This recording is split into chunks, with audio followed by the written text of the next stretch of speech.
Owaayi tubulanganye banga ddene weekweseewa. Owaayi olowooza neekwese bya bulungi? Wabaaki? Omubiri gwonna gunsiiwa. Wabaaki? Owaayi olwali olwo nga ndaba omukugu okuva mu minisitule y'ebyobulamu ng'asomesa ku nkozesa ya kondomu. Otyo? Y'engeri gye tuyinza okwetangiramu obulwadde. Bwe kiri? Ng'akwata bbogoya ng'amwambaza kondomu ng'agamba y'engeri yokka okukozesa kondomu twetangira obulwadde. Bwe bakola? Nange olwali olwo nga nkyaza omuntu wange nga nzuuka misinde gula kondomu na muno gwali envu nga nzira waka nga nkwata kondomu nga njambaza eri envu ng'omukugu bwe yakola okuva minisitule y'ebyobulamu.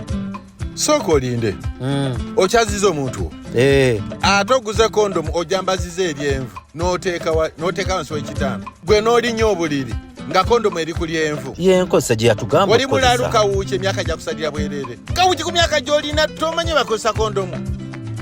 Emyaka gya kusalira bwerere. Kondomu olina okujambala gw'omusajja.